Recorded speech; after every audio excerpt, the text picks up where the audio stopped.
What is up, everyone? It's Quinn here, and in this video I'm going to be going through some of the top waiver wire targets to pick up heading into week 10 of the NFL season. We're going to be going through every single position, so running backs, wide receivers, quarterbacks, tight ends, and some streaming defenses. These are all going to be players or teams that are rostered in 40% or fewer leagues using the ESPN waiver wire, so keep that in mind. I'm going to have a wide range in terms of how these guys are rostered. If you do enjoy the video, hit that like button, subscribe to the channel, and let's just dive right into the running back position. Definitely some repeating names here, but some players who may have become a little bit more interesting after this week. So we're going to start off with Charbonnet. He's rostered in 30.4% of leagues, and he actually outsnapped Kenneth Walker for the second straight week. Now, neither running back really did anything notable fantasy-wise. They kind of got lit up by the Ravens, and at this point, I still would consider Kenneth Walker the running back one, but like at the very least, Charbonnet is gaining on him. Pete Carroll at two different press conferences was just glowing about Zach Charbonnet and his involvement in this offense. So I think Charbonnet could continue to increase his workload. I think he is going to be gaining on Kenneth Walker, and who knows how that backfield shakes out rest of season. I'm going to be very interested to see what that split looks like in a boom game from the offense, where they're running the ball successfully, they're putting up points. Like, how are those touches going to be distributed? I would like to see that. Hopefully we get it in week 10 or within the next few weeks. Now, the next running back is going to be Keaton Mitchell, and he is rostered in only 1% of leagues. He's someone I talked about a few weeks ago. He was going to be coming off of IR. Didn't really make an impact early on, but he definitely made an impact here in week 9. And it looks like he has broken into this committee, not just like he got garbage time. Not all of his snaps were like late in the fourth quarter. He started getting snaps as early as the second quarter when it was still somewhat of a game. So it does seem like the Ravens kind of made an effort. They wanted to get him more involved. He took 9 carries, turned that into 138 rushing yards, and he also added a long rushing touchdown. And I know Gus Edwards has performed really well fantasy-wise, like over the last 3 weeks. I think he scored 6 touchdowns over that span. In terms of the grand scheme of things, he is not some sort of top NFL running back. J.K. Dobbins went down. This has been somewhat of a split with him and Justice Hill. So I don't think the Ravens are locked into Gus Edwards leaving this backfield. And his production has been carried by touchdowns, like I mentioned. I really don't think it would be impossible for Keaton Mitchell to end up leading this backfield towards the end of the season. Is it is he the favorite to do that? Probably not. Gus Edwards has been in that building.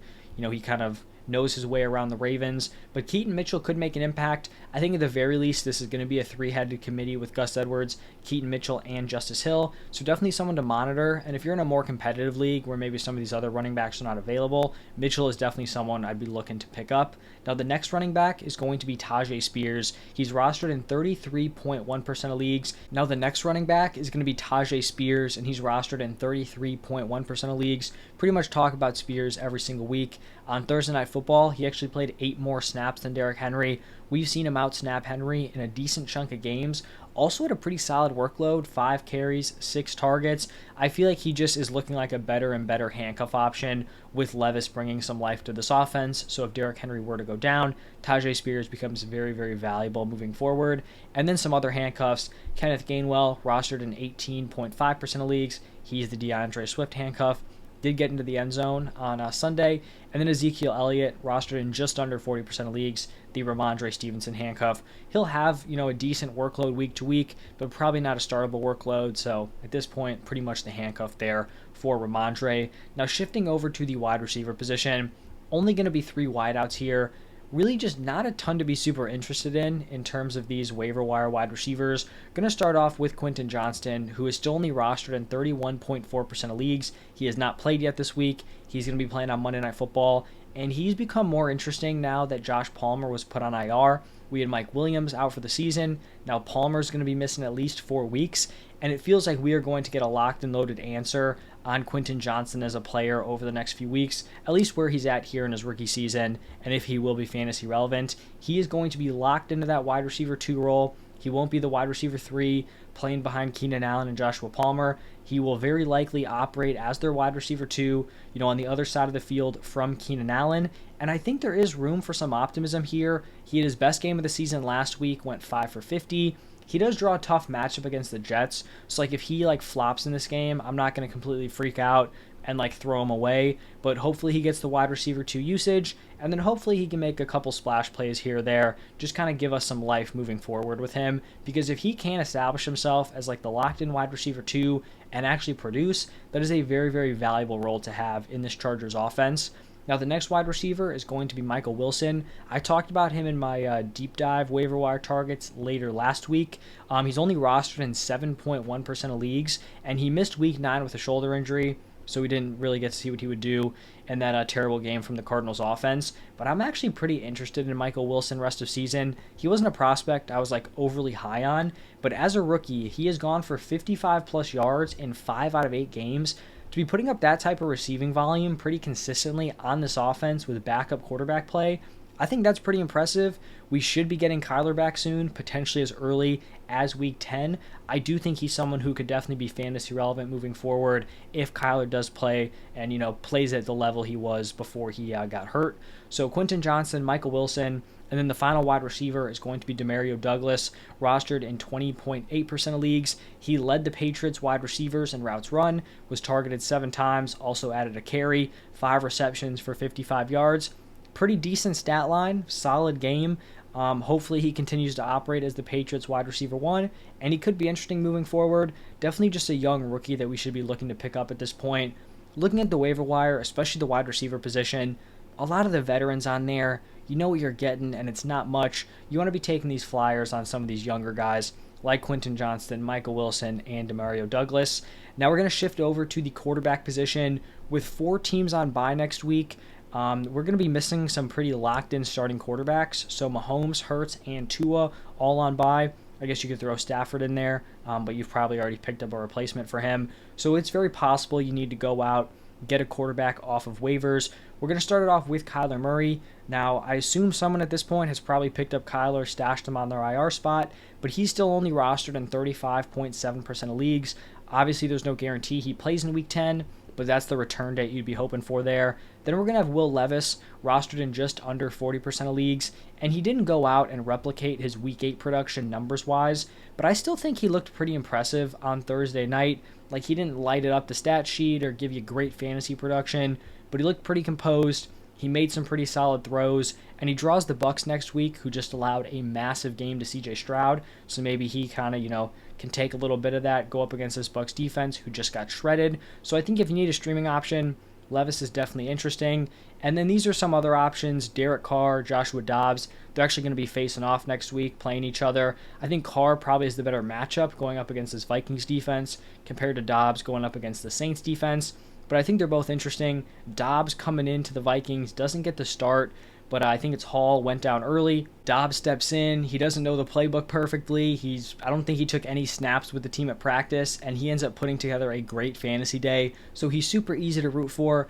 Is he going to replicate those numbers every single week? No, but he does have a much better supporting cast here with this Vikings offense than he did with the Cardinals, especially when he gets Justin Jefferson back. So he could be someone who's honestly like a fringe QB1 once Jefferson is back in the lineup. So Joshua Dobbs could be a streaming option for you. Should be pretty widely available in most leagues. Now looking at the tight end position, definitely, a few potential streaming options. Taysom Hill just made the cut for this video, rostered in 39.1% of leagues. And I would say that this was Taysom Hill's pretty clearly most complete game of the season. He was 1 for 1 as a passer with a passing touchdown. He had 11 carries for 52 yards, and he also was targeted 5 times, caught 4 of them for 13 yards and a touchdown. So in previous weeks, he either had, a pretty minimal workload, or he was operating as a pure tight end, or he was operating as pretty much like a running back, not running a ton of routes. He did everything this game. He was involved as a passer on the goal line. He was, carrying a ton. I actually believe he out-carried Alvin Kamara, and then he was also running routes. And as you can see by the stats, he succeeded. He had a passing touchdown. He caught a touchdown. He was efficient on the ground, more efficient than Alvin Kamara at the running back position. So it definitely seems like he's established himself as a key piece in this offense. And I think he's someone you probably start with confidence moving forward. Like, the workload seems more locked in than it has in previous weeks, especially when they're finding success with him. And it seems like every time they get, in the red zone near the goal line, they're bringing out Taysom Hill either to throw it, run it, or potentially run a route.